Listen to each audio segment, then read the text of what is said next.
Bonjour et bienvenue dans Explore Angola. Aujourd'hui, nous accompagnons une famille originaire de Hampton en Virginie qui s'est lancée dans un voyage historique en Angola et retrace le chemin emprunté par ses ancêtres. Anthony et Isabelle faisaient partie de ces esclaves arrachés au royaume de Ndongo en 1619. Suivons ensemble cette famille angolo-américaine qui, 4 siècles après les faits, met ses pas dans ceux de ses ancêtres angolais, de Malanje à l'Atlantique. La puissante rivière Kwanza s'étend sur près de 1000 km à travers l'Angola. À l'époque de la colonisation portugaise, elle était une route maritime importante pour des millions d'esclaves. La famille Tucker est originaire de Virginie aux États-Unis. Elle est en Angola pour suivre cette route à travers le pays jusqu'à la côte, là où ses ancêtres, Anthony et Isabelle, ont été forcés de monter sur des bateaux en direction de l'Amérique. Écouter ces vagues se briser dans le calme de la journée me renvoie à ces voix montant de la rivière, aux cris, à l'incrédulité, l'asservissement. Anthony et Isabelle ont été envoyés dans ce qui était à l'époque la colonie anglaise de Virginie et la ville de Hampton, connue autrefois ironiquement sous le nom de Point Comfort. Ils faisaient partie des quelques 6 millions d'Angolais réduits en esclavage et envoyés vers le Nouveau Monde. Vanda Tucker est la sœur de Vincent. Je ne peux pas imaginer ce que c'était d'avoir à marcher plus de 150 km et d'être réduit en esclavage, pour ensuite être jeté au fond d'un bateau. Je ne peux pas imaginer cette expérience, ni comment ils ont survécu. La famille Tucker a retracé son ADN jusqu'à ce qu'on appelle aujourd'hui la province de Malanje en Angola. C'est là que leur voyage a commencé, au pied des chutes à couper le souffle de Calandula. Mon frère, mon cousin et moi, nous nous sommes baptisés nous-mêmes dans la rivière, dans ces eaux ancestrales.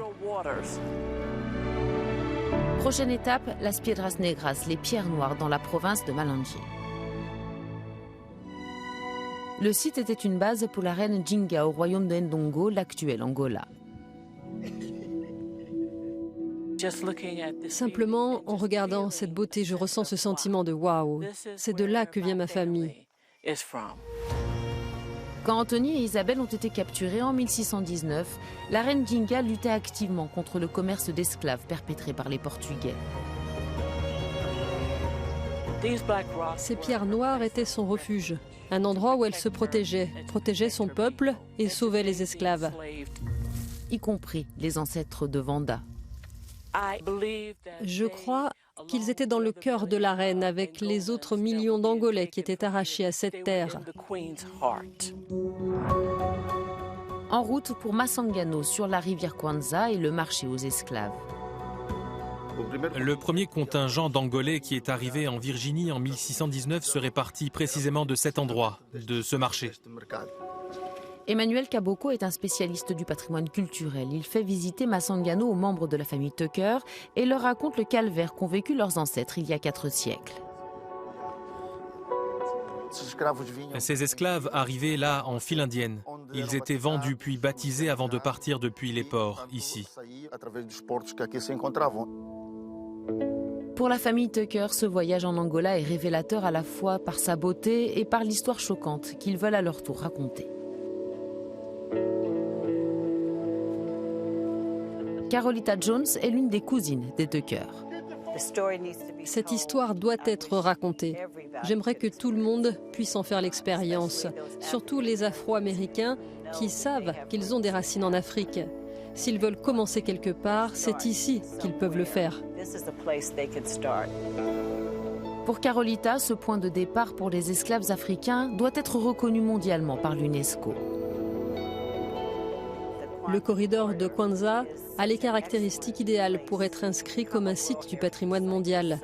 Il y a tellement de lieux chargés d'histoire avec tant de significations.